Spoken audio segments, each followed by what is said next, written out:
अपने बाबा को ना बताना हो ना, अपने भक्त को बता दे। क्या सोच रहे हो लल्ला? क्या करने वाले हो आप?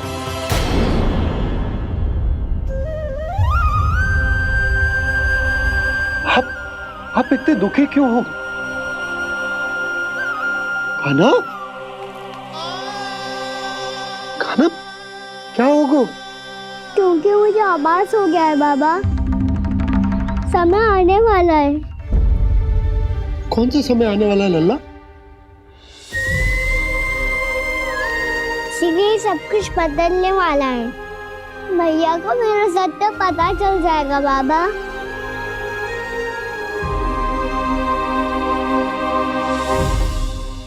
पर लल्ला, इसका काक भुसुंडी और खालिया नाक से क्या संबंध है?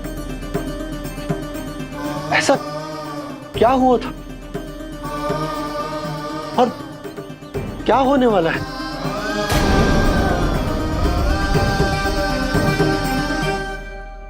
जो होने वाला है बाबा, उसका संबंध उससे है जो सैकड़ों वर्ष पहले हुआ था। महर्षि भृगु के एक वंशज थे वेद शिरोमणि, जो विंध्याचल की पहाड़ियों में साधना कर रहे थे।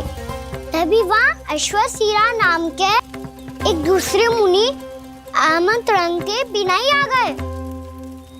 कितना सुंदर और शांतिपूर्ण आश्रम है। यहाँ प्रभु की साधना करने में बहुत आनंद आएगा। शीघ्र ही अश्वशिरा मुनि उपस्थिति के कारण होने वाले व्यवधान से बाध्य होकर वेद शिरोमणि ने अपनी आंखें खोली। कौन हो तुम और यहाँ क्या कर रहे हो? आपके आश्रम में बहुत शांति है मुनिवर। साधना करने के लिए बहुत ही उत्तम स्थान है ये। मैं चाहता हूँ कि मैं भी यहाँ। आप यहाँ साधना करना चाहते हैं, लेकिन इतना भी नहीं जानते कि किसी के आश्रम में प्रवेश करने से पहले उसकी आज्ञा लेनी चाहिए। आप ये भी नहीं जानते कि यदि कोई यज्ञ कर रहा हो तो बिना अनुमति के वहाँ प्रवेश करने से उसकी यज्ञ साधना भंग हो सकती है। आप क्या साधना करेंगे मुनि? आप तो साधना के योग्य ही नहीं हैं। इतना अपमान! एक मुनि के मुख से इतने कड़वे शब्द शोभा नहीं देते। मैं तुम्हें श्राप देता हूँ, जितनी विषैली तुम्हारी जिह्वा है उतने ही विषैले सर्प बन जाओ तुम। और ऐसा सर्प जो सांस भी ले तो निकट का वातावरण दूषित हो जाए। तुम्हारे इस दुस्साहस के लिए मैं तुम्हें श्राप देता हूँ कि तुम अभी इसी क्षण कौवा बन जाओ, और ऐसा कौवा जो कांव कांव करके अनर्गल प्रलाप करता रहे।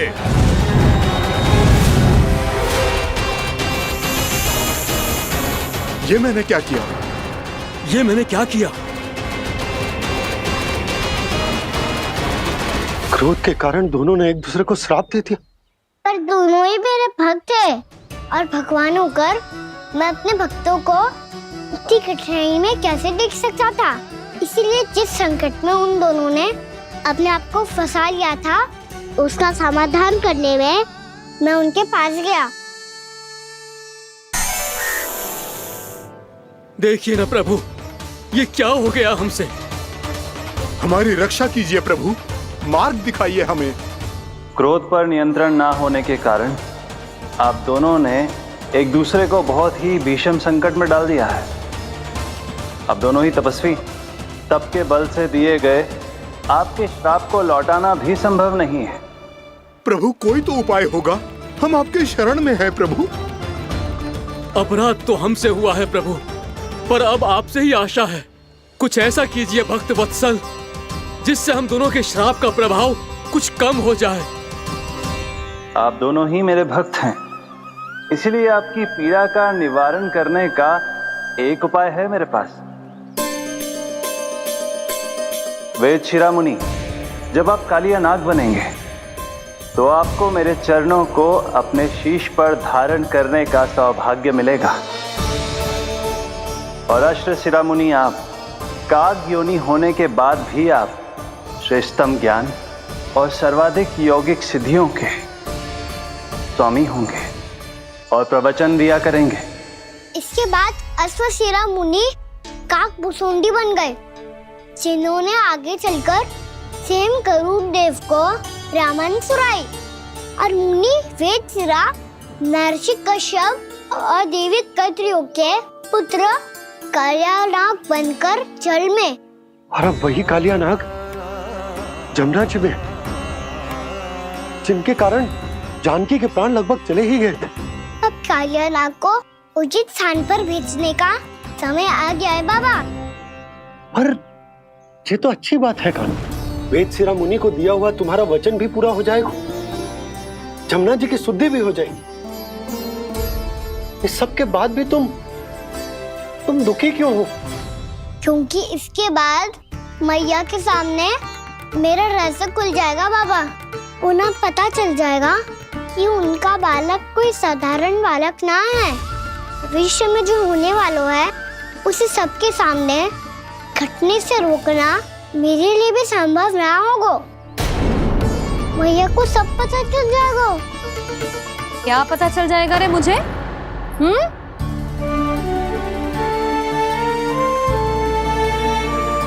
यही कि सबसे अधिक प्रेम मैं आपसे ही करता हूँ। अब बस भी कर, चलो भोजन के लिए बुलाने आई थी तुम दोनों को। भूखा थोड़े ना रहने दूंगी अपने लल्ला को, मेरा लल्ला दुर्बल हो जाएगा ना। आप खिलाओगे तो ही खाऊंगा। हाँ ठीक है, मैं ही खिलाऊंगी। अब चल, आओ जी, चल।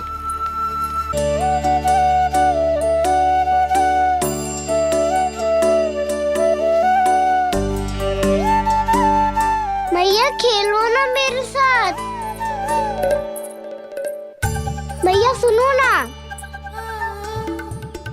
मेरी बात ना मानोगी? अभी बहुत कार्य पड़े लल्ला, देख जानकी को औषधि भी देने जानो है ना। औषधि मैं दे दूंगा, फिर तो खेलोगी ना आप मेरे साथ। पिछले कुछ दिनों से अपनी मैया का अधिक से अधिक प्रेम पाने का प्रयास करो है कान्हा। इसका तो एक ही अर्थ हो सकता कि कछु बहुत बड़ो होने वालों है। कान्हा रुक जा लल्ला। कान्हा क्यों तंग कर रहा है? मैया को पहन लेना। कान्हा, कान्हा,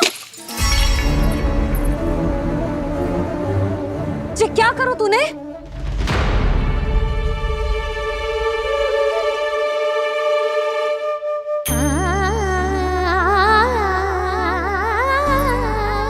अच्छा ठीक है, अब मुंह लटकाने की आवश्यकता ना है। ये ले।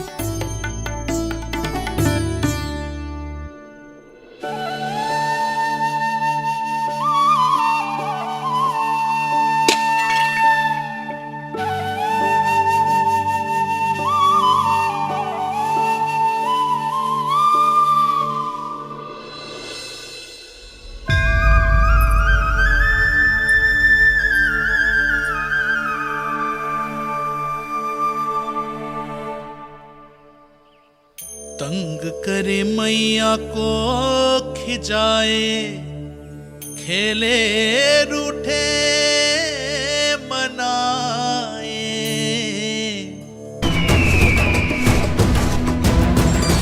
नारायण हरि, नारायण हरि।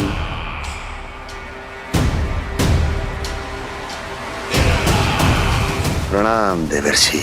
किस योजना में कितना लाभ है और कितनी हानि, यह आंकलन करते करते थक गए होंगे मथुरा नरेश। देवर्षि, आज मेरा ध्यान कैसे आ गया आपको? आप तो सदैव ही मेरे ध्यान में रहते हैं महाराज कंस। सत्य तो यह है कि मथुरा में जो भी हो रहा है मुझसे छिपा हुआ नहीं है। मैं जानता हूं कि आप किसी भी असुर को वृंदावन क्यों ना भेजें, और वो असुर कितना भी शक्तिशाली क्यों ना हो, कृष्ण का सामना नहीं कर पाता।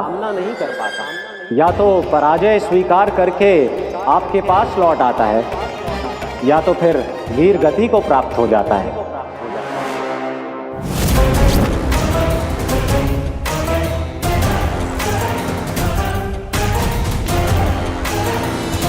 वाह, मुझे मेरी असफलताएं स्मरण कराने आए हैं, मेरे घाव को खुरेदने आए हैं, उन पे नमक छिड़कने आए हैं।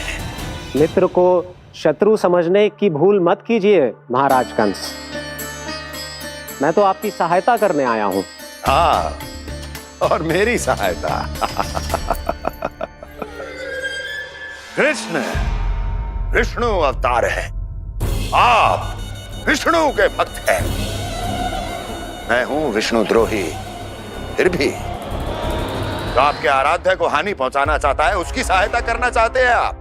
क्या आप निश्चित रूप से कह सकते हैं कि आप ब्रह्मांड के सभी नियमों को अच्छी तरह समझते हैं? अवश्य। आपके लिए बस इतना ही जानना पर्याप्त होगा कि मैं जो कुछ भी कर रहा हूं उसके लिए मेरे व्यक्तिगत कारण हैं। मैं तो बस आपके हित में पिछली बार की तरह एक सुझाव लेके आया था, पर यदि आप मेरा सुझाव सुनना भी नहीं चाहते तो आपकी इच्छा। नारायण हरि, नारायण हरि। कारण चाहे जो हो, इनके पिछले सुझाव के कारण ही आज मेरे शत्रुओं की संख्या कम है। अन्यथा मैं देवकी के अन्य पुत्रों को भी जीवित छोड़ देता, और आज वो सब अपने भाई के साथ मिलकर उसकी शक्ति को अनेक गुना बढ़ा देते। ठहरिए देव ऋषि।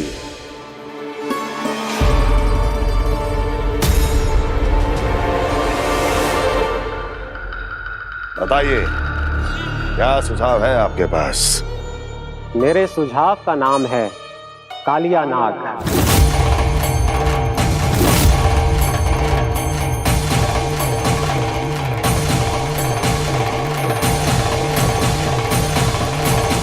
उसके विषय में मैं जानता हूं देवर्षि। तो समस्या ये है कि मैं स्वयं उससे मिलने नहीं जा सकता, उससे भेंट नहीं कर सकता। उस कृष्ण की हत्या के लिए उसको वृंदावन जाने के लिए तैयार नहीं कर सकता। तो मत जाइए उसके सामने, और ना उसे भेजिए कृष्ण के सामने। हर बार आप किसी न किसी असुर को अपने शत्रु के क्षेत्र में भेजते हैं, जहां शत्रु उसका सामना करने के लिए पूरी तरह से तैयार होता है और आपका असुर मारा जाता है। इस बार शत्रु को युद्ध स्थल चुनने का अवसर मत दीजिए महाराज। इस बार योजना का जाल ऐसे बुनिए कि कृष्ण स्वयं उसके पास जाने के लिए विवश हो जाए। कालिया नाग स्वयं काल है, मृत्यु का दूसरा नाम है। उसके विष का उपयोग अपने लाभ के लिए कीजिए महाराज। वैसे कालिया के विष की अधिकता का अनुमान तो होगा ही आपको।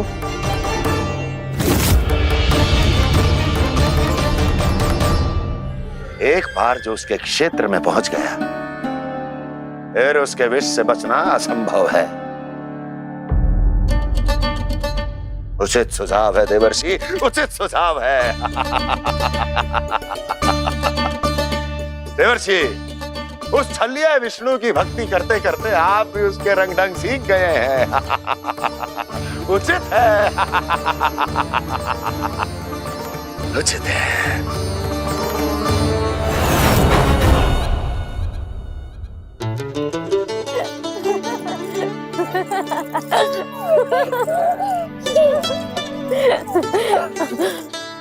बस बस, बहुत आनंद ले लियो लल्ला। बस अब दूध पी ले। ठहर ठहर, गर्म है। जी ले ले भी।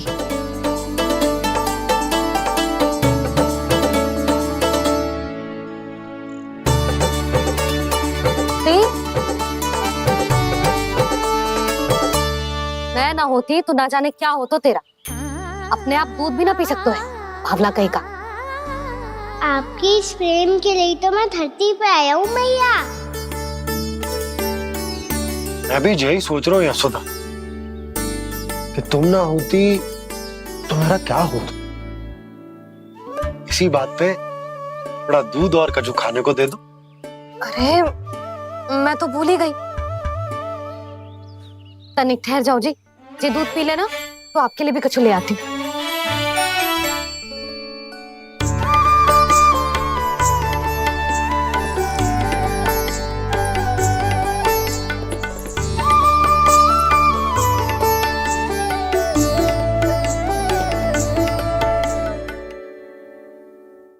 प्रणाम महाराज। आपकी आज्ञा के अनुसार बिल्कुल वैसा ही पत्र तैयार किया है जैसा आप चाहते थे।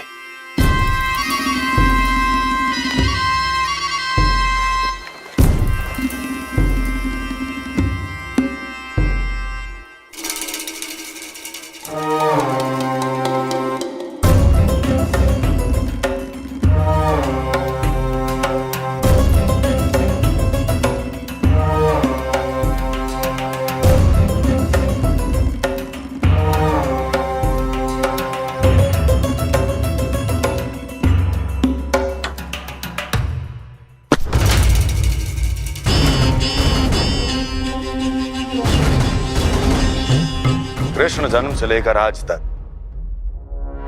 ये मेरी सबसे महत्वपूर्ण योजना है। इसका सफल होना निश्चित है दूत,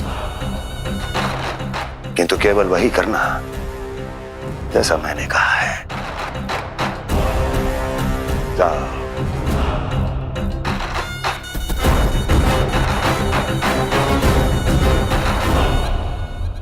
कान्हा,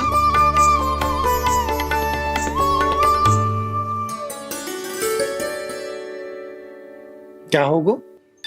बाबा मैं चाहता हूँ कि मैया की स्वमता क्रिस्टल फ्रेम की वर्षा मुझ पे सरतेव ऐसे होते रहे।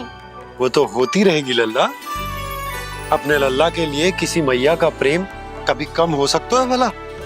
नंदराज, वो मथुरा से एक दूत आयो है महाराज कंस का राजपत्र लेके।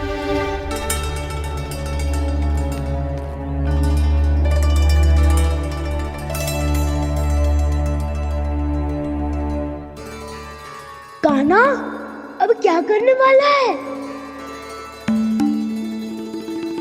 तेरे बाबा कहाँ गए? हाँ? कंस मामा का खेल आरंभ हो गया है, पर मैया वो सब सुनेगी तो व्यर्थ चिंतित हो जाएगी। बस थोड़ा बाहर गया मैया, कछु खा लिए से। बाहर इस समय? मैया क्या होगा? मैया देखो ना, पीठ पे कछु हो रहा है। मेरा हाथ ना पकड़ो, आप करो ना। दिखा यहाँ। क्षमा करना मैया, पर अभी बाबा को ही संभालने दो ये सब। कहिए, क्या संदेश लाए हैं आप? नहीं नंदराज, नहीं। महाराज कंस का आदेश है कि ये संदेश सभी गांव वालों के साथ ही पढ़ा जाए। ठीक है, मैं गांव वालों के सामने पढ़ दूंगा, पर मुझे तो दीजिए पढ़ने के लिए। महाराज की आज्ञा का पालन करना आपके लिए भी आवश्यक है नंदराज। सभी गांव वासियों की सभा बुलाइए। बंसी, सभी गांव वालों की सभा बुलाओ। राजपत्र में ऐसा क्या संदेश भेजो है कंस ने? अब मेरे पत्र को पढ़कर सब भौचक के रह जाएंगे। और वो कृष्ण, उस कृष्ण के पांव के नीचे से तो भूमि खिसक जाएगी, आकाश फट पड़ेगा, बिजलियां गिर जाएंगी। प्राप्ति, ओ प्राप्ति, कंस का पत्र। स्वयं को बहुत अधिक शक्तिशाली समझता है ना वो। अब देखता हूं कैसे वो इस महासंकट का सामना करता है। वो कृष्ण, वो अपनी मृत्यु स्वयं चुनेगा या मृत्यु की वेदी पर चढ़ा देगा प्रिय वृंदावन वासियों को।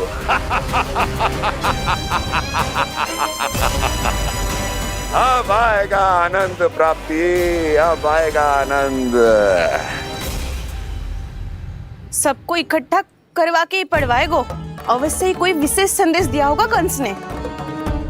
मैं भी यही सोच रही हूँ सुलक्षणा जी, कछु ना कछु तो विशेष है, पर जे हो क्या सकता है? हाँ, बात तो सही है। ऐसा क्या हो सकता है? सभी गांव वासियों के सामने कहा जाए, कछु तो विशेष अवश्य लग रहा है। बाहर तक कोलाहल क्यों हो रहा है? मैया, मैया, अब क्या होगा? मैया देखो ना, सर पे कछु हो रहा है। लल्ला, नारायण ने तुझे हाथ दिए हैं ना? पीठ की बात अन्य थी। अपने सिर की सेवा स्वयं कर। सर पे तो हाथ पहुंच रहा है ना?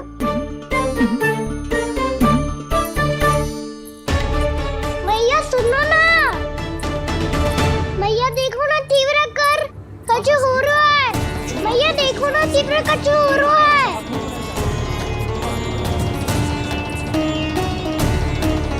सब लोग आ चुके हैं, अपना संदेश सुनाइए आप।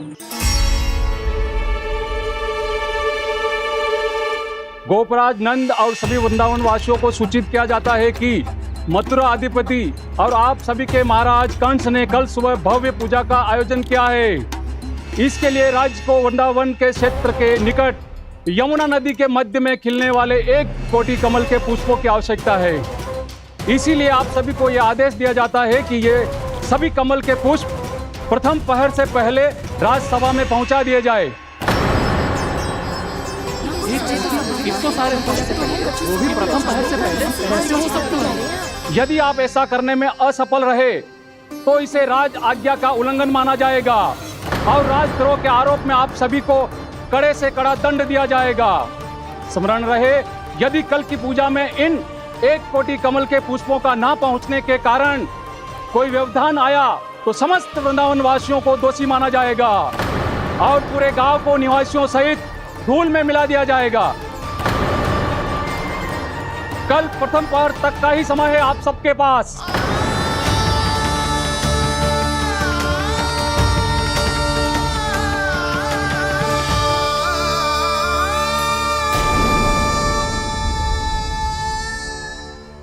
कमल पुष्प, वो भी कल प्रथम प्रहर में? ऐसे कैसे संभव है? और कोई साधारण पुष्प ना, यमुना नदी के मध्य खिलने वाले विशेष कमल के फूल चाहिए उन्हें। लेकिन यमुना नदी में तो कालिया नाग ने विष घोल के रखा है, तो फिर कैसे हो पाएगा? यह संभव है। हमारी मृत्यु का संदेश भेजा राजा कंस ने। सदैव की भांति इस समस्या पर भी गांव के बड़े ही विचार करेंगे। बालकों का यहाँ होना उचित ना है।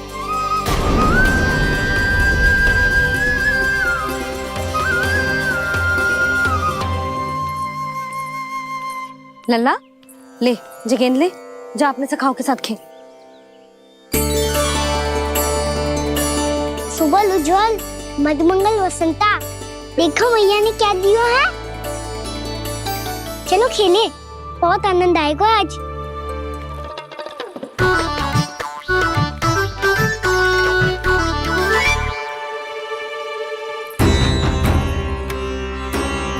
भानु, बंसी, जाओ और शीघ्र ही वो घेरे का कार्य समाप्त करो।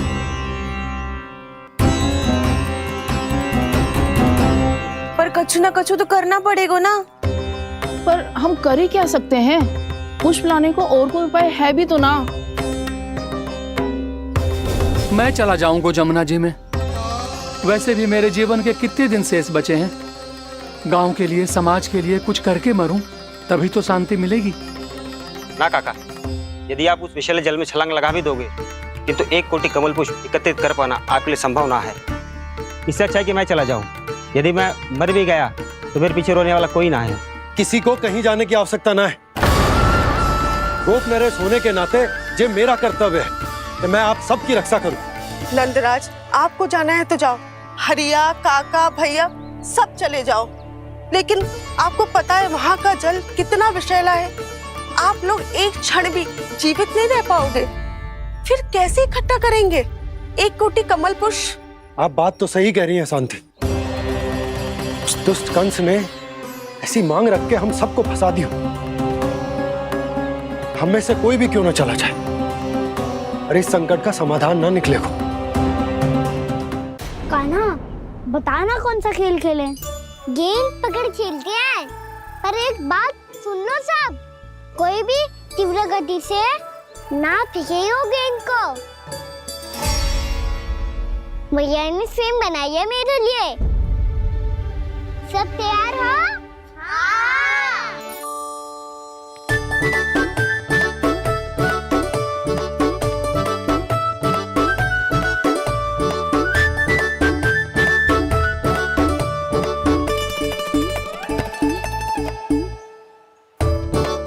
मुझे दो।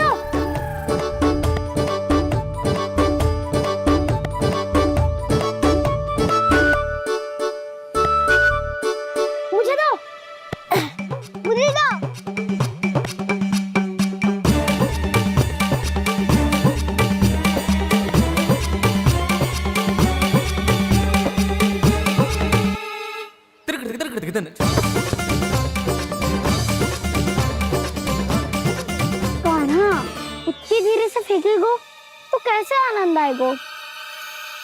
थोड़ा बल लगा के फेंक। हाँ कान्हा, हम अभी बड़े हो गए हैं, तू अब भी छोटे बालकों की तरह फेंक रहा है।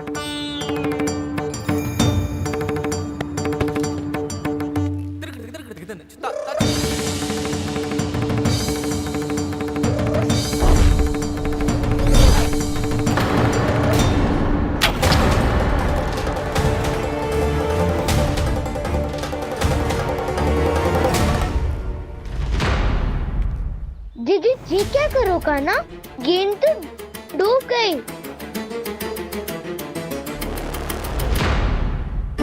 अच्छा, तो ये सब इसकी योजना का भाग था ताकि ये कालिया का सामना कर पाए।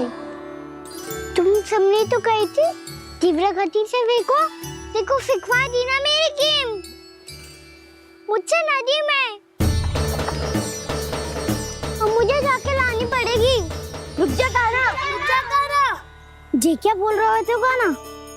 इसमें तो बहुत संकट है। कोई भी संकट मेरी मैया का उपहार खोने से बड़ा ना है। बहुत प्रेम से बना के उन्होंने दी थी। हे नारायण, कोई उपाय समझ में ना आ रहा है। मैया, हम कैसे करेंगे हम अपने गांव की रक्षा? कीड़े पड़ेंगे उस दुष्ट को। यदि उसके कारण किसी के प्राण चले गए तो कौन सा फल मिलेगा उसे इस पूजा का? तुम सही कह रही हो सुध। हमारे पास कोई और दूसरा विकल्प भी तो ना है। यदि हमने मथुरा की राज आज्ञा का पालन ना किया तो इसका दुष्परिणाम पूरे गांव को भुगतना पड़ेगा।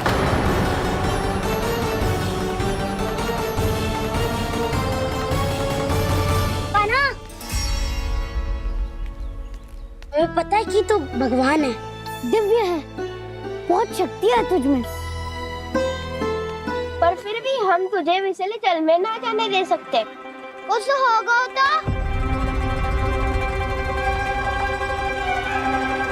तुम सब इतनी हट कर रहे हो तो ठीक है, ना जाऊंगा। गेंद कहाँ गिरी है, कितनी दूर गई है, ये तो देख लूं, ताकि उसे बाहर निकालने का कोई उपाय ढूंढता हूँ।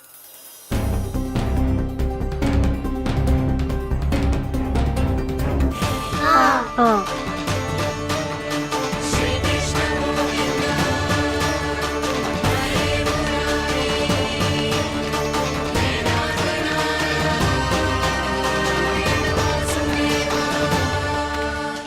कान्हा की ये लीला तो समझ ही नहीं आ रही। पहले इसने देवश्री नारद को मथुरा जाकर कंस को भड़काने के लिए कहा, फिर स्वयं ही दुखी भी हो गया कि अब इसका रहस्य सबके सामने खुल जाएगा। और अब भी स्वयं ही तो इसने कहा था कि गेंद बहुत महत्वपूर्ण है, फिर स्वयं ही उसे नदी के विषैले जल में फेंक दिया।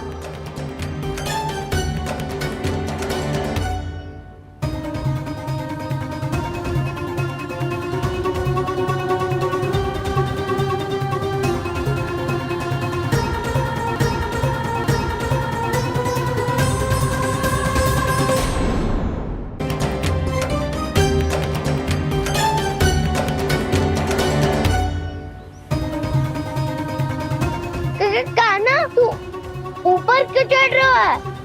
अरे ऊंचाई से देखूंगा तभी तो गेंद दिखेगी।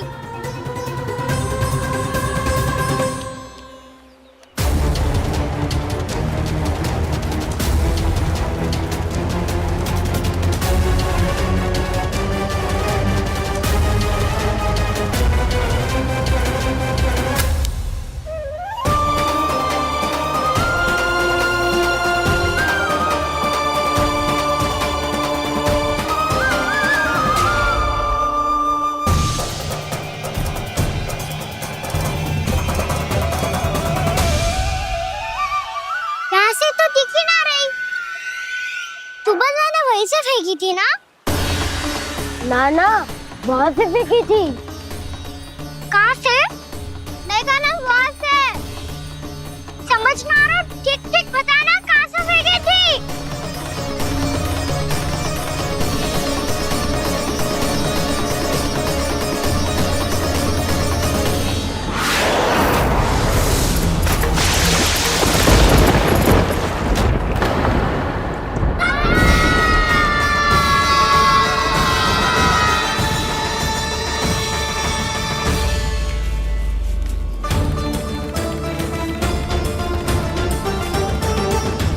कालिया नाग के क्षेत्र में जाकर कोई भी जीवित वापस ना लौट सको है।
ये क्या किया वाना ने?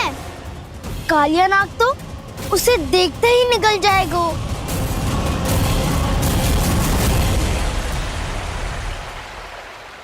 तो आरंभ से अब तक सब कुछ उसकी लीला का ही भाग था।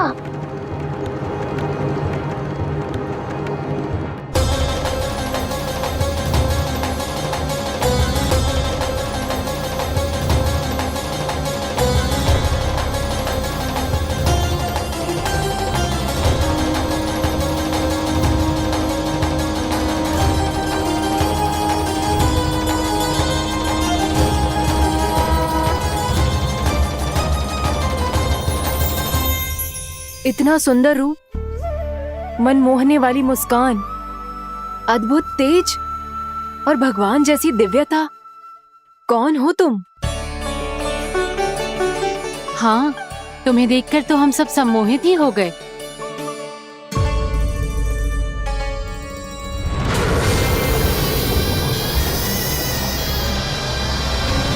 तुम जो भी हो बालक, वापस लौट जाओ।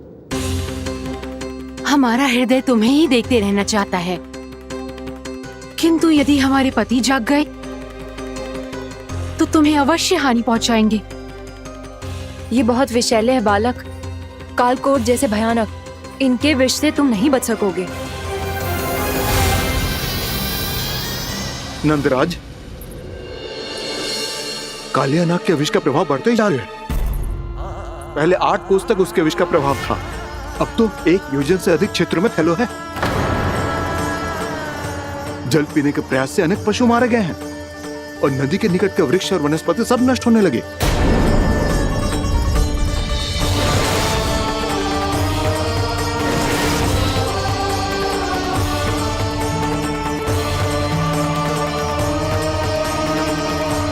इनके विष की तीव्रता इतनी अधिक है बालक कि इनके संपर्क में आने वाले को तड़पने का भी अवसर नहीं मिलता। इनके विष की अग्नि क्षण भर से भी कम समय में प्राण वायु को जलाकर राख कर देती है।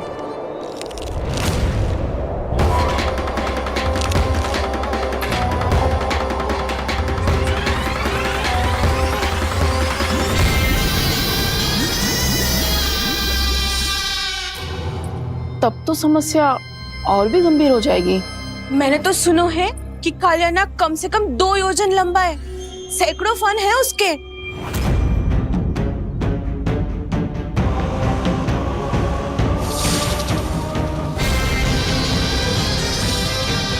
इसका अर्थ तो ये है कि हम दोनों ओर से फंस गए। एक और कंस को 1 कोटि कमल पुष्प देने जो कि कालिया नाग के क्षेत्र में पड़ते हैं, और दूसरी ओर उस कालिया नाग का विष यमुना जी के क्षेत्र में बढ़ता ही जा रहा है। इसके कारण हम ही नहीं, निर्दोष पशु पक्षी भी संकट में। इन दोनों समस्याओं का एक ही समाधान है, उस कालिया नाग का सामना करना।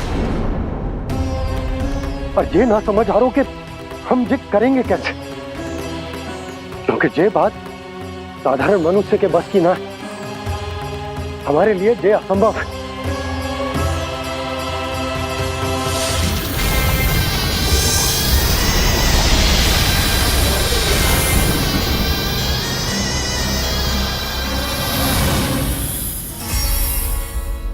अब तो तुमने अपनी आंखों से भी देख लिया बालक, ये कितने विषैले हैं। नींद में भी विष उगलते हैं। इससे पहले कि तुम्हें कुछ हो जाए, चले जाओ यहाँ से, मान लो हमारी बात। आप सब मुझे जानती भी नहीं और फिर भी मेरी इतनी चिंता कर रही हैं आप। माँ की ममता भेदभाव नहीं जानती। तुम भी किसी के पुत्र हो और हम सब भी माँ हैं। एक माँ को हर बालक में अपनी ही संतान दिखाई देती है। इसलिए हम तुमसे विनती करते हैं, वापस चले जाओ, बचा लो अपने प्राण। मेरी चिंता मत कीजिए, मुझे कुछ नहीं होगा। होगा, अनर्थ होगा यदि ये उठ गए तो।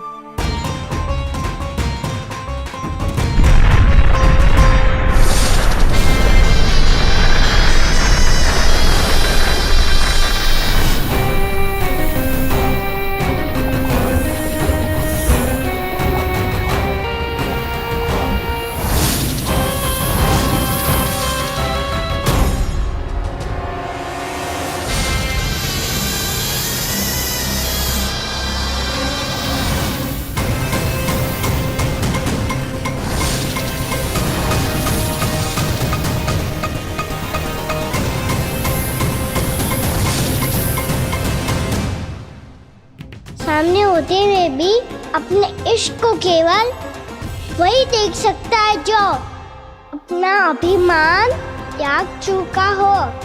पर पूर्व जन्म में मेरा भक्त होने के नाते मेरा सत्य स्वरूप देख पाने में मुझे इसकी सहायता करनी चाहिए।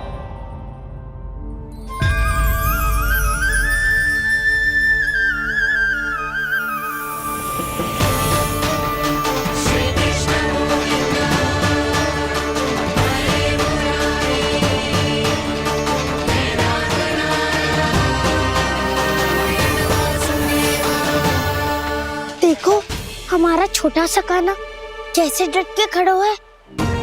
इतने विशालकाय, इतने महाभयंकर सबके सामने।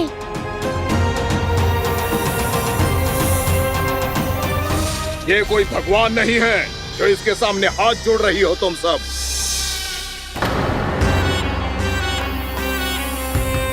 एक सामान्य साधारण बालक है ये, जो ये तक नहीं जानता कि इसके सामने है इसका काल, कालिया। तू कौन है बालक? मेरे इतने निकट आकर भी तू जीवित कैसे है? मेरी नहीं, अपनी चिंता करो कालिया। बहुत मनमानी कर ली तुमने। अब बस मैं तुम्हें रोकना हूँ। अब बस मैं तुम्हें रोकना हूँ। मैं तुम्हें रोकना हूँ। बित्ते भर का है तू, मेरे विष के बारे में जानता ही क्या है? और कहता है मुझे रोकने आया है। किससे? किससे रोकना चाहता है तू मुझे? मुझे क्रोध दिलाने की भूल मत कर बालक। अपनी फुंकार से ही तेरी इस मुस्कुराहट को अंतिम मुस्कुराहट बना सकता हूं मैं। शीघ्र बता, कौन है तू और किसने भेजा है तुझे? तुम्हें आवाज भी है कि अपनी पुकारों से तुम कितना विष भूल चुके हो। पवित्र यमुना नदी को कितना दूषित कर दिया तुमने। और यही नहीं, तुम्हारे कारण निकट के जीव जंतुओं, वृक्ष, वनस्पतियों सबको हानि पहुंच रही है। तो क्या? मुझे उससे क्या? मुझे है आपत्ति है मुझे तुम्हारी इस व्यवहार से, और इसीलिए तुम्हें यहाँ से जाना होगा। यहाँ से जाना होगा।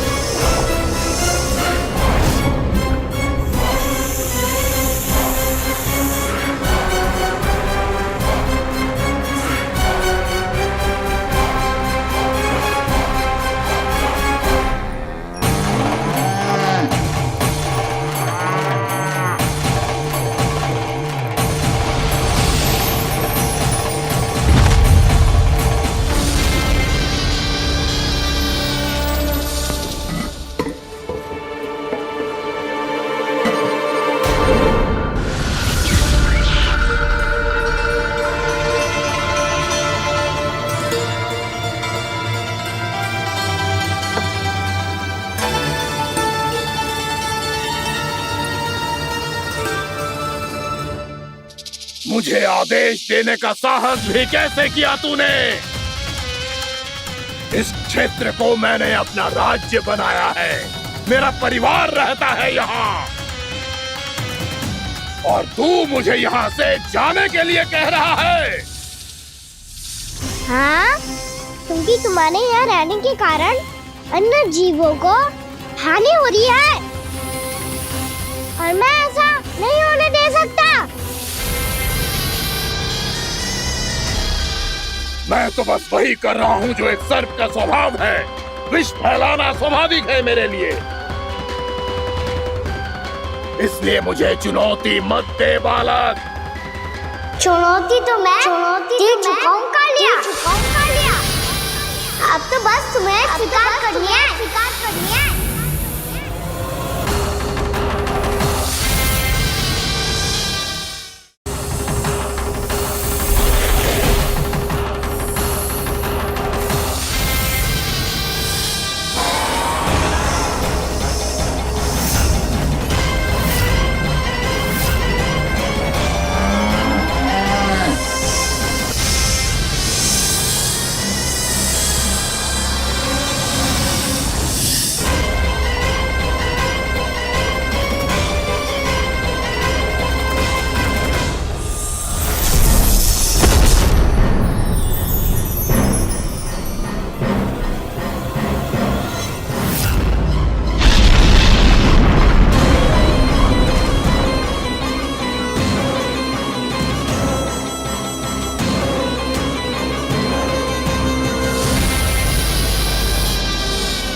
मैं भी चेतावनी दे रहा हूँ, यहाँ से चले जाओ। अपनी भूल को पहचानो कालिया, तुम जो कर रहे हो अनुचित है।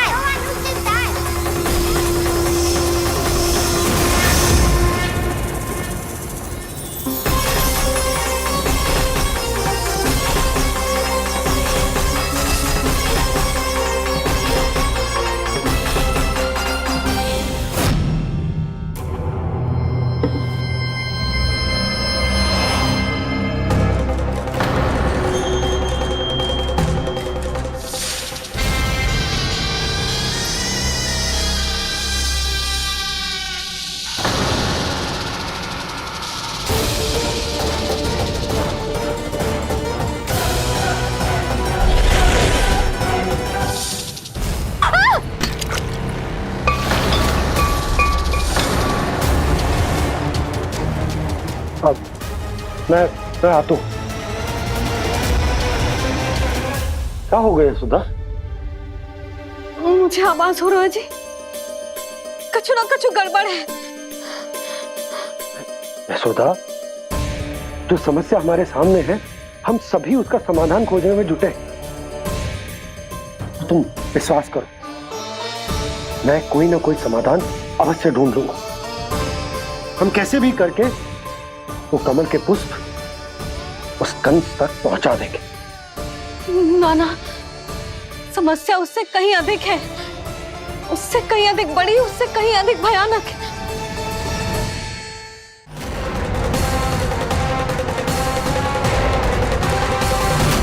विस्की ये बूंद से ही सबके प्राण चले जाते हैं।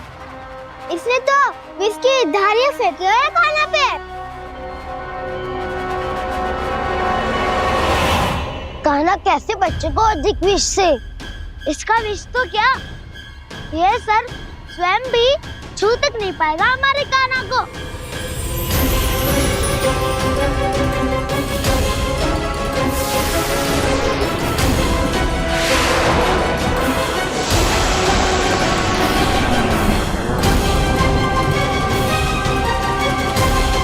तुम्हारे सखा को, मेरे भाई को कोई हानि नहीं पहुंचा पाएगा। ये कान्हा का सत्य चाहे जो हो बलराम, पर अभी तो जो एक बालक ही है ना। देखो कैसे विष के कारण स्थिर हो गया है।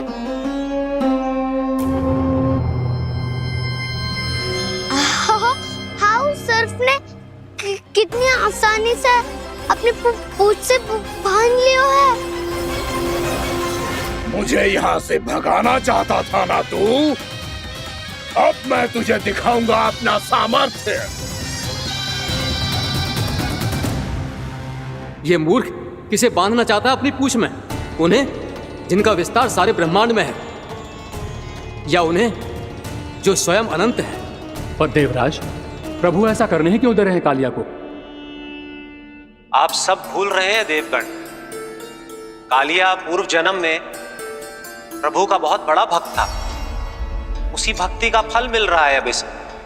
वैसे भी भक्तों के मन का भाव सबल हो तो भगवान तो सहज ही बंध जाते हैं।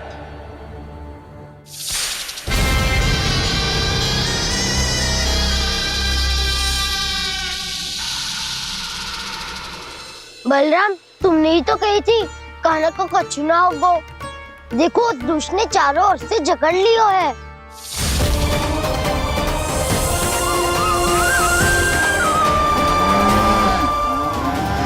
ये क्या कह रही हो तुम?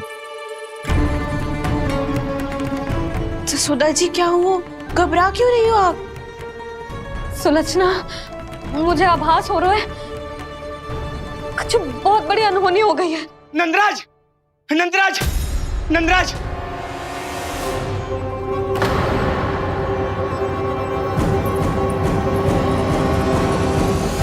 नंदराज, कान्हा ने जमरा नदी में छलांग लगा दी है। कान्हा ने जमरा नदी में छलांग लगा दी है। कान्हा ने जमरा नदी में छलांग लगा दी है। कान्हा जमरा में कूद गया है। मुझे लगा था आज कछु गड़बड़ होने वाली है। मुझे आज कान्हा को ना जाने देना चाहिए था।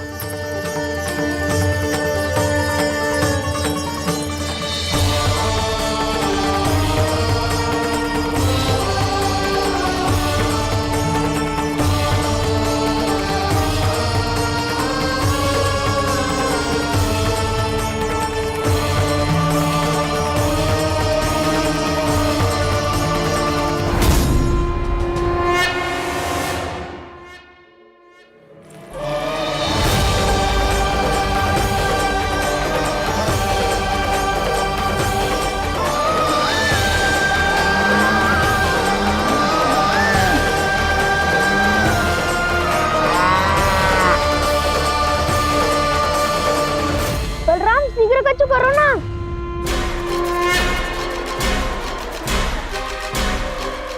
कछु भी करो पर कान्हा को बचाओ। नाग बहुत भयंकर है। कान्हा अकेले ना संभाल पाएगा इसे।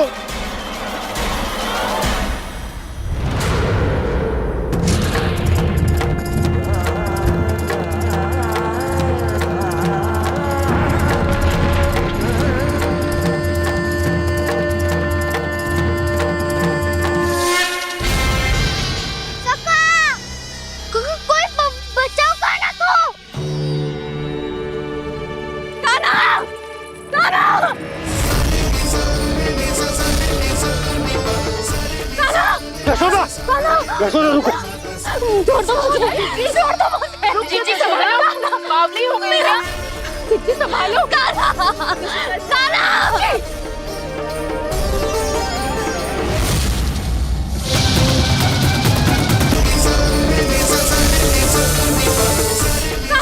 यशोदा, यशोदा रुको। छोड़ दो मुझे, प्लीज छोड़ दो मुझे। जीजी संभालो, बावली हो गई है। जीजी संभालो। कान्हा, कान्हा। देखो अब कैसे तुम्हारे अस्थियों को तोड़कर छोटे छोटे टुकड़ों में बदल दूंगा मैं।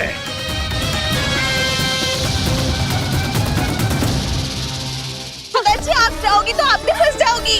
अपने लल्ला के लिए मैं किसी भी संकट का सामना करने के लिए तैयार हूँ। छोड़ो ना यशोदा, हमें कोई और उपाय खोजना पड़ेगा। कोई और उपाय? आप देख ना रही मेरा कान्हा किस दशा में है। कान्हा मैया के वश में नहीं है, नहीं तो ये अपने लल्ला के लिए साक्षात काल का भी सामना कर ले। ये तो केवल कालिया नाग है। हे नागराज, आप मेरे प्राण ले लो पर कान्हा को छोड़ दो। ना नागराज, आप मेरे प्राण ले लो, मैं विरोध भी ना करूंगी। ना नागराज, आप मुझे मार दो पर मेरे कान्हा को छोड़ दो। ना ना ना ना नागराज, मेरे प्राण ले लो। हमारे कान्हा से क्या शत्रुता है आपकी? प्रभु के लिए जो प्रेम यशोदा मैया के हृदय में है वही इन सभी गोपियों के हृदय में भी है।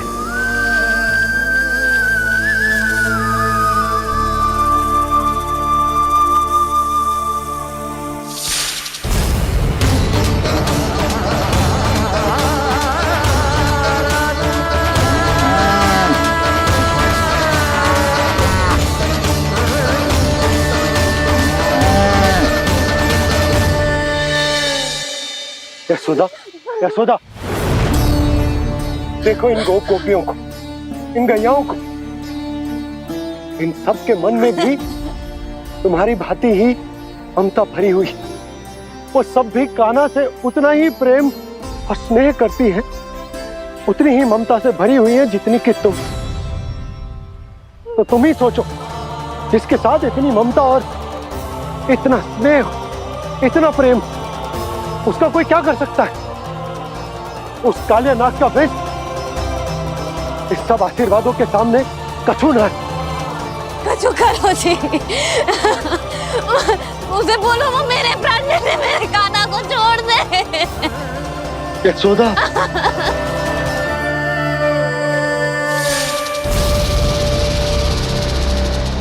केवल इन्हीं में नहीं देवराज, नाग पत्नियों के हृदय में भी ममता का वही प्रेम उमड़ रहा है। देखिए।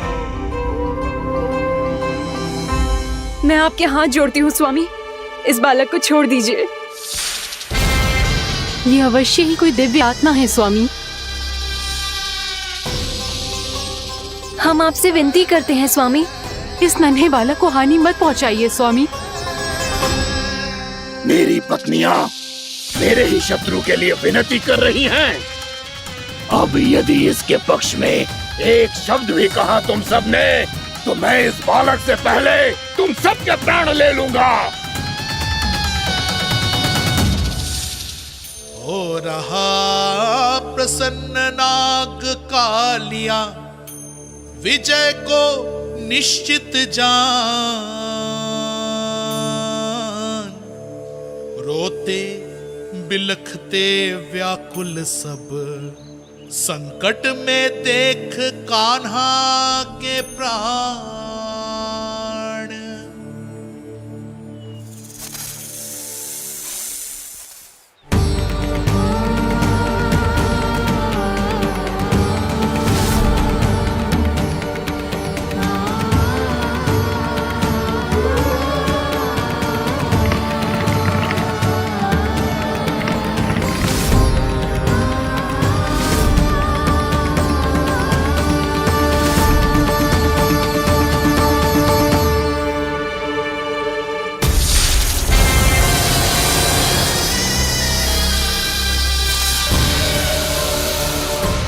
करो जी, मेरे लल्ला को बचा लो, कोई तो कुछ करो।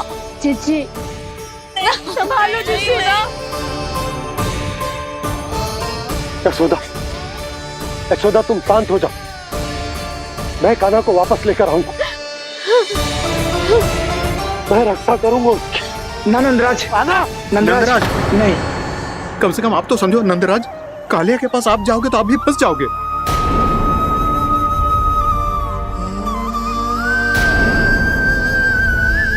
बलराम, तेरा भाई इतनी भीषण संकट में है और तुझे जरा भी दुख ना हो रहा? क्या आप सब अब तक नहीं समझ पाए कि कान्हा सच में कौन है? छोटे बाबा, आप तो उसका सत्य जानते हैं ना?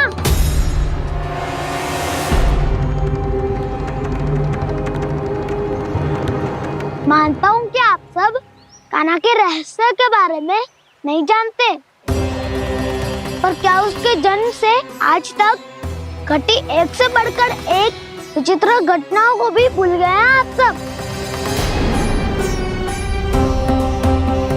भूल गए हैं कि कैसी पूतना जैसी राक्षसी उसका कुछ बिगाड़ नहीं पाई, कैसे तरनावती जैसा भयानक राक्षस उसे एक खरोच भी नहीं दे पाया था।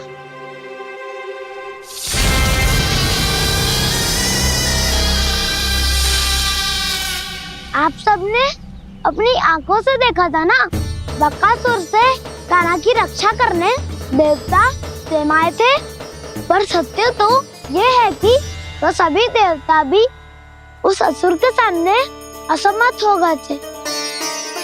तब कान्हा ने बहुत ही आसानी से उस भयंकर असुर का वध किया था। एक ही बार में धराशायी कर दिया था उसे। तो आप सभी सोचिए, बार बार ऐसे असाधारण कार्य करने वाला बालक साधारण कैसे हो सकता है? अब तो आरंभ से ही सारा सत्य जानते हैं छोटे बाबा। रहस्य छुपाने में सदैव काला की सहायता करते आए आप, और आज आप स्वयं ही उसके सत्य को भूल रहे हैं। और तुम सब भी तो जानते हो कान्हा की शक्तियों के बारे में। तो क्या तनिक भी विश्वास ना है अपने सखा पे? बलराम, जे तू क्या कह रहे है? मैंने जो कहा उसका एक एक शब्द सत्य है छोटी माँ।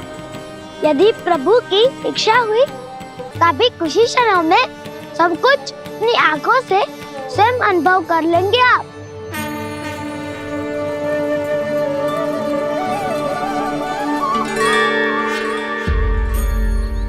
शांताकारं भुजगशयनं पद्मनाभं सुरेशं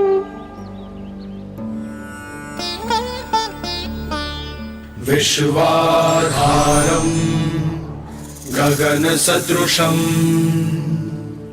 मेघवर्णं शुभांगं लक्ष्मीकान्तं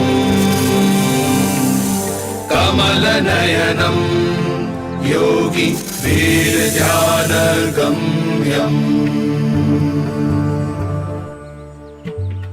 वन्दे विष्णुं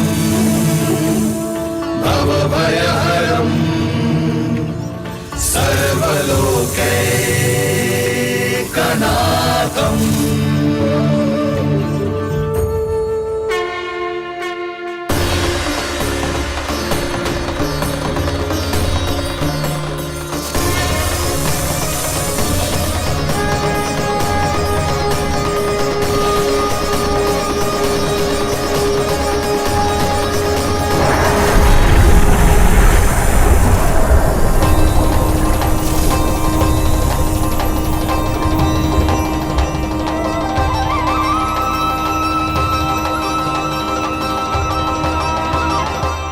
तुझे क्या लगता है बालक कि तू मेरी जगत से निकल गया तो अब बच जाएगा तू?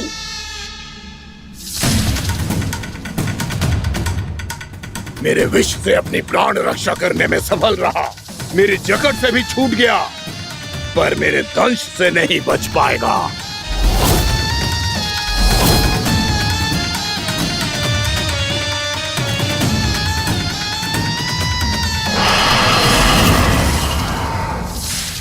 अब भय से भाग रहा है, पर मैं तुझे मृत्यु देकर रहूंगा।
मेरा नन्हा सा कान्हा कितनी देर भाग पाएगा?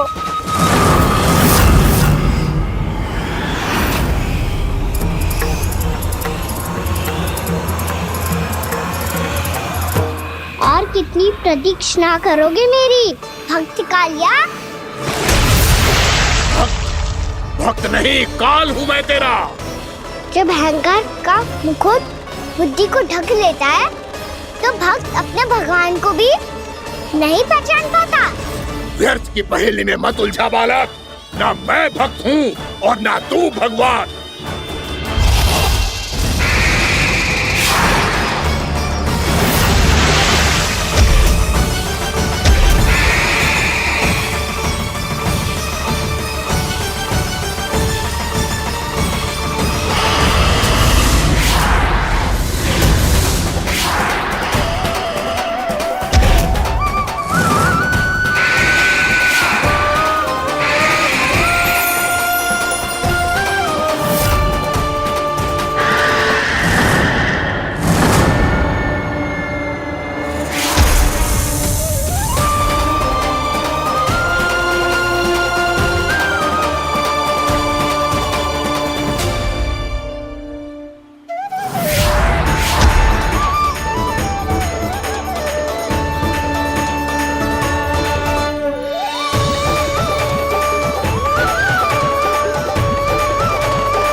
उसे छूकर कालिया नाग का हलाहल जैसा विष भी चरणामृत बन गया है और यमुना जी के जल में फैल चुके विष के प्रभाव को भी नष्ट कर रहा है।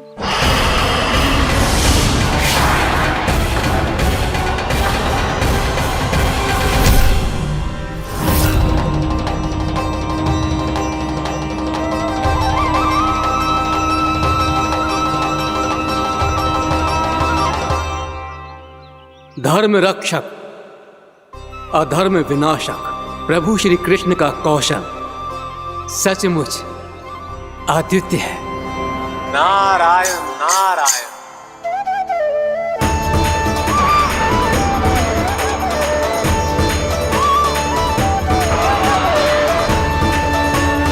मेरा भाग तुम्हारे भीतर के अहंकार का प्रतीक है कालिया। अब तुम्हारा अहंकार, तुम्हारा अनपान मेरे पाँव के नीचे है और तुम्हारी पूंछ अर्थात तुम्हारे प्राण मेरे हाथ में।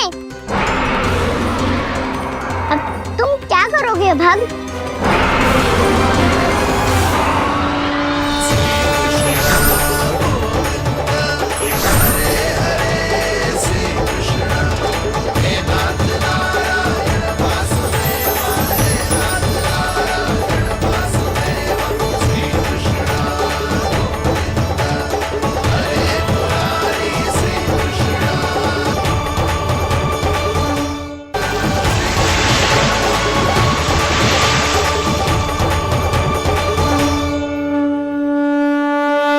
प्रभु, भले ये आपको पहचानने में असमर्थ हो, पर हम सब ने आपको पहचान लिया है। हाँ प्रभु, एक भक्त होने के नाते और एक अर्धांगिनी और माँ होने के नाते मैं आपसे इनके प्राणों की भिक्षा मांगती हूँ। अपनी कृपा दिखाइए और इन्हें क्षमा कर दीजिए। आपके लिए मित्र और शत्रु में कोई अंतर नहीं प्रभु। उसी तरह आपकी कृपा और दंड में भी कोई अंतर नहीं।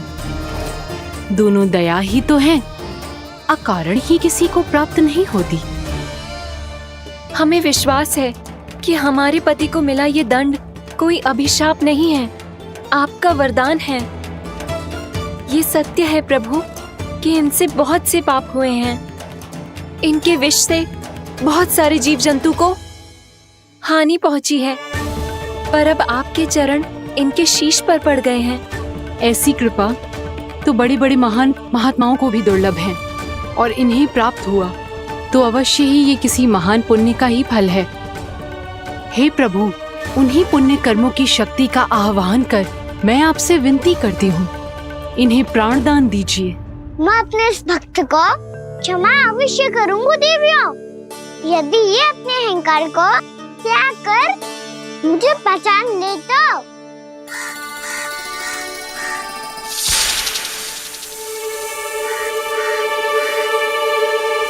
मैं तुम्हें श्राप देता हूँ, जितनी विषैली तुम्हारी जिह्वा है उतने ही विषैले सर्प बन जाओ तुम।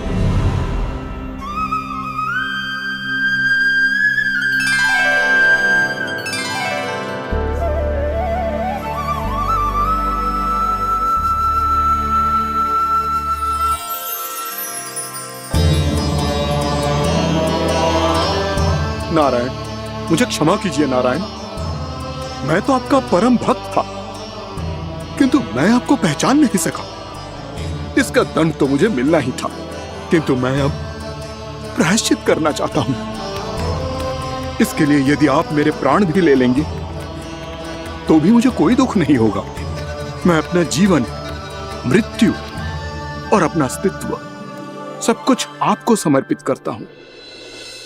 मैं तुम्हारे क्रोध के कारण श्राप मिला, जिसे विशाल सर्प के रूप में तुम्हारा जन्म हुआ, और सर्प का तो स्वभाव है विष फैलाना, इसीलिए तुम्हें दंड नहीं दूंगा। मैं सिर्फ सभी अपराधों का पश्चाताप कर लिया, इसीलिए मैं तुम्हें क्षमा करता हूँ कालिया।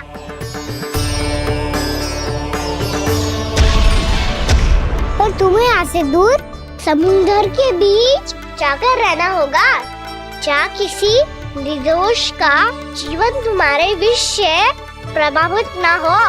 मैं चाहकर भी आपकी इस आज्ञा का पालन नहीं कर सकता। मैं असमर्थ हूँ प्रभु, क्योंकि यदि मैं इस क्षेत्र को छोड़कर गया तो मेरी मृत्यु निश्चित है। आपसे क्या छुपा है प्रभु? आप तो जानते हैं कि सर्प जाति और आपके वाहन गरुड़ के बीच अनंत शत्रुता चल रही है, जिसका प्रारंभ नागों के द्वीप नागालय से हुआ था।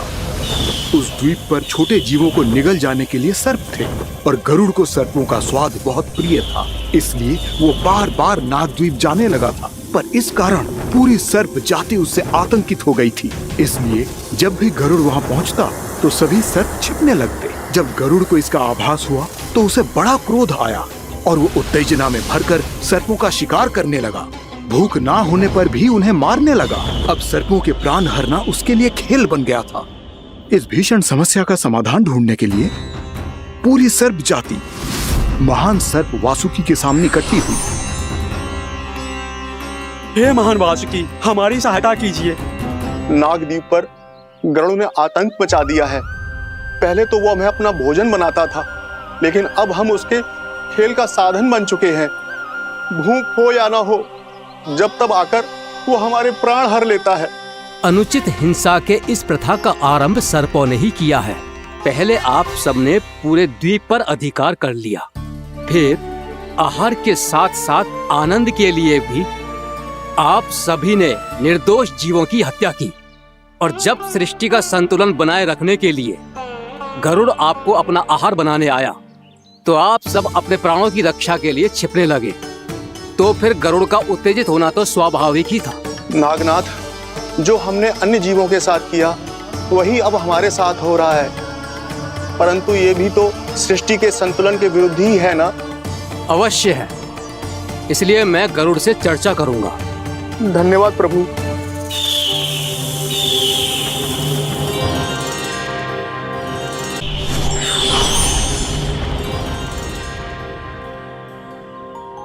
श्री नारायण के वाहन पक्षीराज गरुड़, मैं संपूर्ण सर्प जाति की ओर से आपसे एक निवेदन करने आया हूँ। कहिए, क्या कहना चाहते हैं आप? हे पक्षीराज, यदि आप हम पर ऐसे ही आक्रमण करते रहे तो शीघ्र ही हमारी प्रजाति समाप्त हो जाएगी।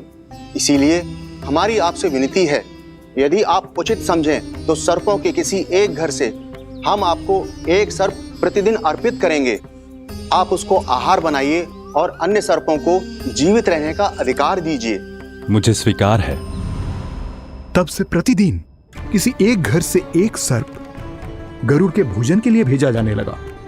समय के साथ मेरे घर की भी बारी आई, परंतु मैंने एक बहुत बड़ी भूल कर दी।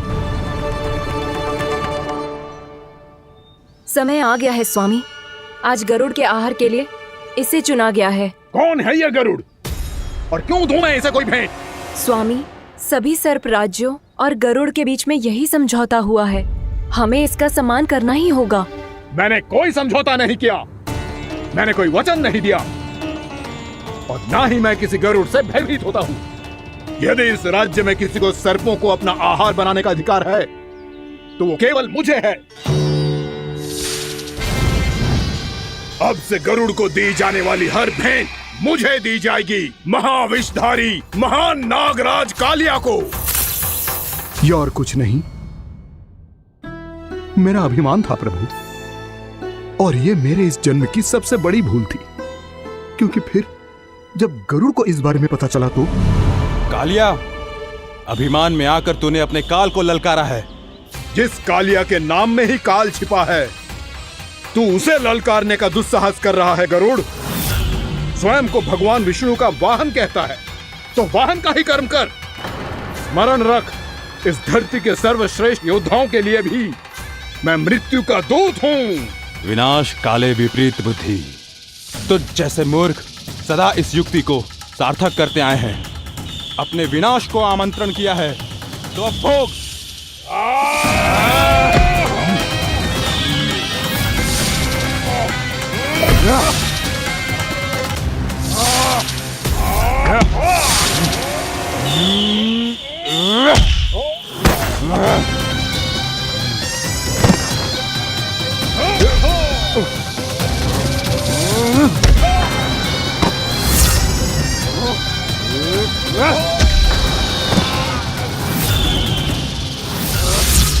जिसने मेरा भोजन चुराने की धृष्टता की है वो इसी योग्य है। तू मुझे जानता नहीं है गरुड़, मैं महाविषधारी नाग कालिया हूँ। तेरा इतना दुस्साहस कि तूने मुझ पर चरण से प्रहार किया। वाह!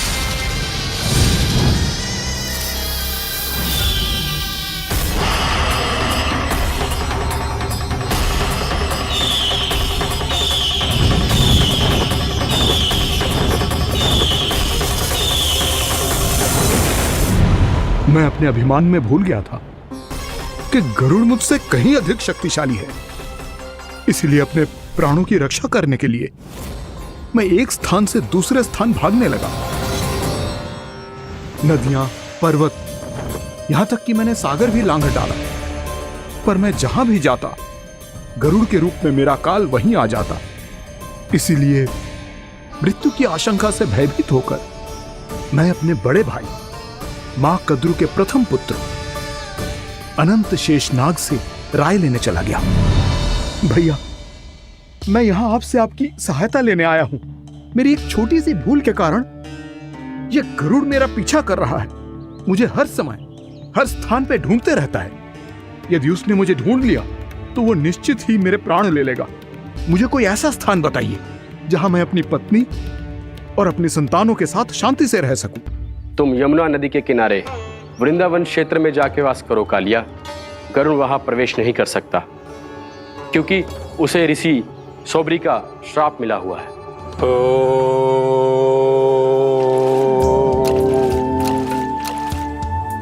ध्यान और तपस्या का नित्य कर्म करते हुए ऋषि के मन में मछलियों के प्रति प्रेम भाव इतना बढ़ गया कि वो भूल गए सभी जीव खाद्य श्रृंखला का भाग होते हैं और मछलियां भी इस नियम की अपवाद नहीं है। उन्हें मछलियों की अटखेली इतनी अच्छी लगने लगी कि वो इस क्षेत्र के मछुआरों को भी मछली पकड़ने की अनुमति नहीं देते थे।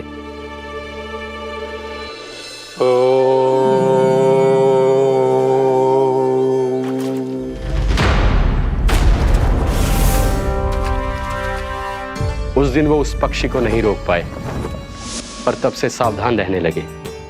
यहां तक कि अपने साधना से भी अधिक ध्यान वो पक्षियों पर केंद्रित करने लगे।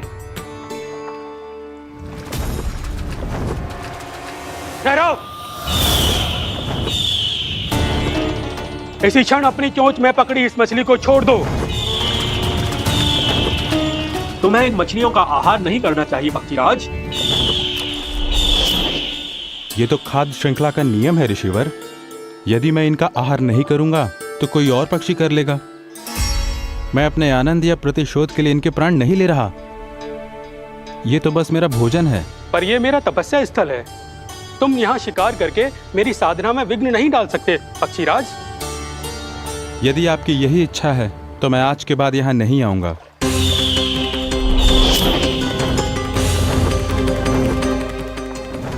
पर आज ये मछली मेरे आहार के रूप में पकड़ी जा चुकी है। मैं वचन देता हूँ ऋषिवर, इस स्थान पर ये मेरा अंतिम शिकार होगा।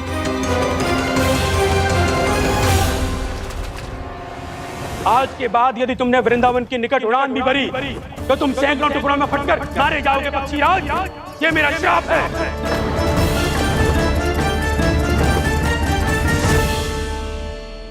और इसीलिए भैया शेषनाग के सुझाव के अनुसार मैं यहां आ गया। पर अब यदि मैं कहीं और जाऊंगा तो मेरे प्राण नहीं बचेंगे प्रभु। डिस्टेंट रहो कालिया। अब से गरुड़ तुम्हें कोई हानि नहीं पहुंचाएगा। अब तुम्हारे फनों पर मेरी पक्षिंग बन गए कालिया। इसीलिए अब से तुम्हें गरुड़ से कोई भय नहीं होगा। निश्चिंत होकर अपने परिवार के साथ गहरे समुद्र में चले जाओ और सुख से शांति से निवास करो। पर ध्यान रहे निर्दोष जीवों को हानि ना पहुंचे। आपने मुझे जीवन दान दे दिया प्रभु। इस उपकार से मैं कृतज्ञ हूँ प्रभु। आदेश दीजिए, मैं आपकी सेवा कैसे करूं?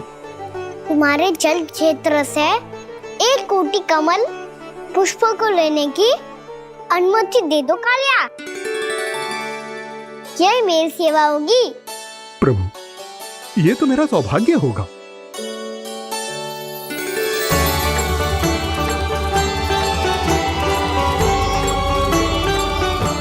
1 कोटि के स्थान पर हम 3 कोटि कमल पुष्प ले आए प्रभु। मैं तुम्हारी सेवा भाव से प्रसन्न हुआ कालिया।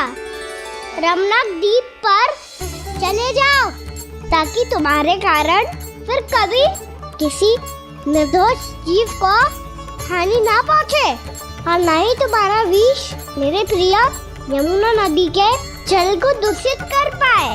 मैं तुम्हें आशीर्वाद देता हूँ। आज यहाँ मेरे द्वारा तुम्हें दिए गए इस आदेश का स्मरण जो भी भक्त करेगा और प्रातः काल और संध्या काल में इसका उच्चारण करेगा, उसे फिर कभी किसी संकट से कोई भय नहीं होगा। ये स्थान अब से काला कुंड के नाम से जाना जाएगा। यहाँ पर स्नान करने वाला और देवताओं को इस क्षेत्र से जल का अर्घ्य देकर प्रसन्न करने वाला भक्त यदि मेरा स्मरण करके पा सकेगा तो वो अपने सभी पापों से शीघ्र ही मुक्त हो जाएगा।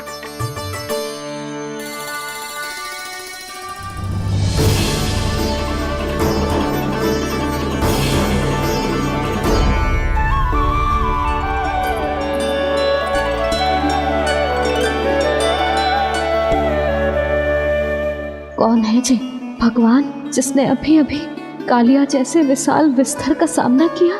क्या एक साधारण बालक जो शीत की अधिकता से ठिठुर रहा है? क्या करूं? मैं लल्ला को ममता के आंचल में छुपा लूं या भक्त बनकर प्रभु की लीला देखती रहूं? क्या करूं मैं?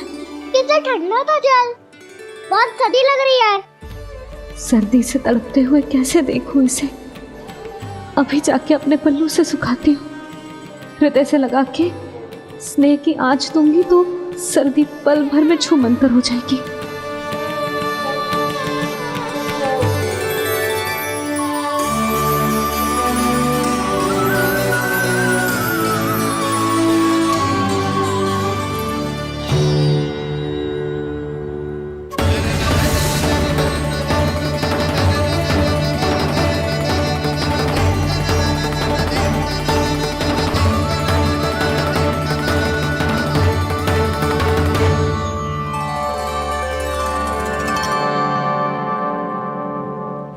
मेरी आवश्यकता ना है इसे।